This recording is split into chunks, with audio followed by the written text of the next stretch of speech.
Vote সংক্রান্ত আপনারা জানেন যে নির্বাচন কমিশন সর্বতভাবে চেষ্টা করছে যে প্রবাসী বাংলাদেশিদেরকে ভোটের আওতায় নিয়ে আসতে, যারা আজ পর্যন্ত সেরকম কার্যকরীভাবে ভোটের আওতায় আসেননি।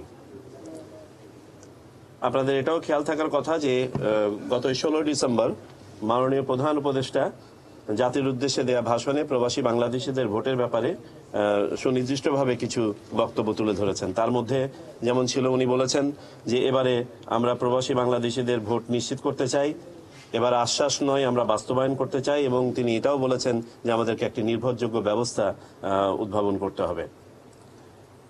এই আলোকে কমিশন সংশ্লিষ্ট কমিটিকে দায়িত্ব প্রদান করে যে এটা নিয়ে গবেষণা করে একটা সুনির্দিষ্ট প্রস্তাব কমিশনের সামনে দিতে।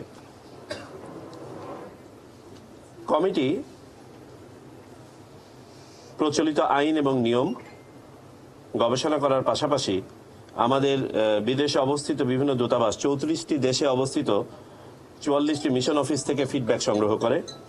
আমি সেগুলো নিয়ে বিস্তারিত পরে বলছি। বাংলাদেশ ডাক বিভাগের সাথে আলোচনা করা হয়, বিভিন্ন বিশেষজ্ঞ এবং সংশ্লিষ্ট প্রতিষ্ঠানের সাথে আলোচনা করা হয় এবং তাদের কাছ থেকে প্রেজেন্টেশন নেওয়া হয়, দেশি বিদেশি। এবং সর্বোপরি নির্বাচন ব্যবস্থা সংস্কার কমিশন যে সুপারিশ দিয়েছেন সেই সুপারিশটিও স্টাডি করা হয়। আমরা প্রচলিত নিয়মে দেখতে পেয়েছি যে 4 ধরনের ভোটার শুধুমাত্র পোস্টাল ব্যালটের মাধ্যমে ভোট দিতে পারেন। এই 4 ধরনের ভোটারের মধ্যে প্রবাসী ভোটার হচ্ছে একটি। আমরা 34টি দেশের 44টি মিশন অফিস থেকে ফিডব্যাকে মূলত 3টি জিনিস জানতে চেয়েছিলাম। ওই সকল এলাকায় প্রবাসী বাংলাদেশিদের সংখ্যা, ওই সমস্ত দেশে বা এলাকায় অপরাপর দেশ তাদের প্রবাসী নাগরিকদের জন্য কি ধরনের ভোট ব্যবস্থাপনা আয়োজন করে থাকেন, এবং সংশ্লিষ্ট মিশন অফিসের সুপারিশ বাংলাদেশি ভোটারদের ভোট প্রদানের ব্যাপারে।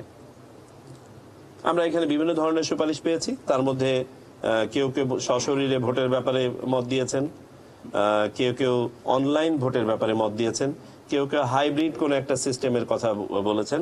পোস্টাল ব্যালটের ব্যাপারে কেউ কেউ বলেছেন, বাবার এটাও বলেছেন যে পোস্টাল ব্যালট বর্তমানে কার্যকরী নয়। সেটা আমি পরে বলছি কেন এটা কার্যকরী নয়।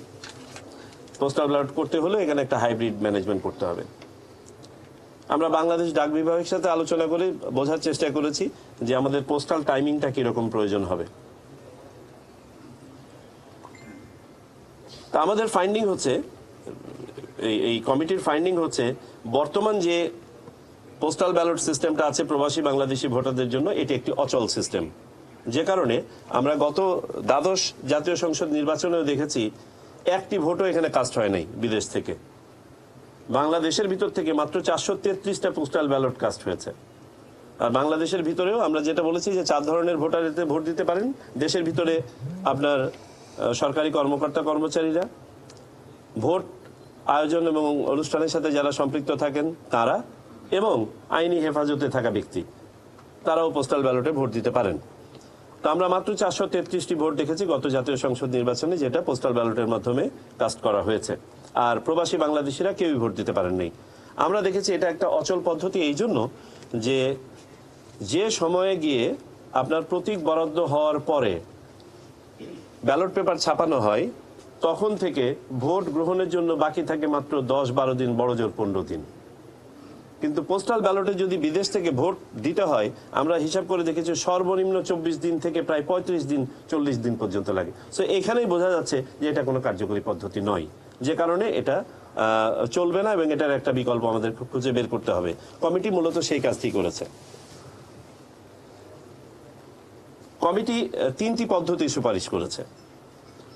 একটি হচ্ছে সময়ের মধ্যে সম্পাদনযোগ্য একটি পোস্টাল ব্যালট সিস্টেম। 2, একটি online system. By the way, আমরা বিভিন্ন দেশে খোঁজখবর নিয়ে দেখেছি অনলাইন সিস্টেমটা এখনো পর্যন্ত জনপ্রিয় হয়ে ওঠে নাই বা ব্যাপক আকারে প্রসার লাভ করে নাই।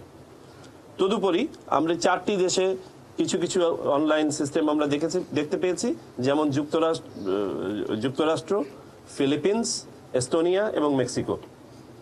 আর পাশাপাশি আমাদের উপমহাদেশে ভারত, পাকিস্তান সহ কয়েকটি দেশ পাইলট পর্যায়ে আছে গত কয়েক বছর ধরে এই অনলাইন সিস্টেম নিয়ে।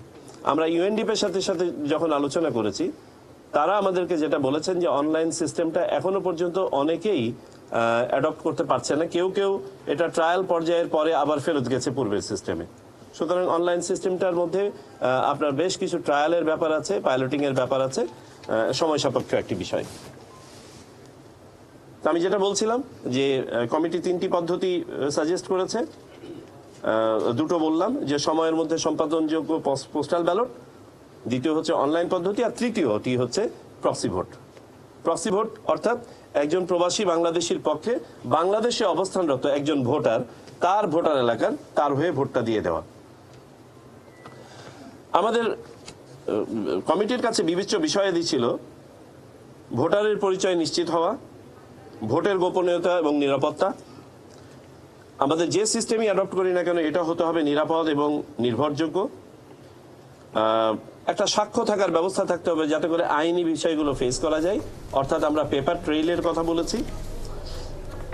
যে সময় পাওয়া যাবে ভোট গ্রহণের জন্য সেই সময়ের মধ্যে সম্পাদনযোগ্য একটি পদ্ধতি। দর্শক, আমরা নির্বাচন কমিশন ভবনে ছিলাম এবং সেখানে প্রবাসীদের ভোটিং সিস্টেম নিয়ে ব্রিফ করছেন নির্বাচন কমিশনের আবুল ফজল মোহাম্মদ সানাউল্লাহ, এবং নিশ্চয়ই তার বক্তব্যের আরও বিস্তারিত থাকবে আমাদের পরবর্তী সংবাদ সংযোগগুলোতে।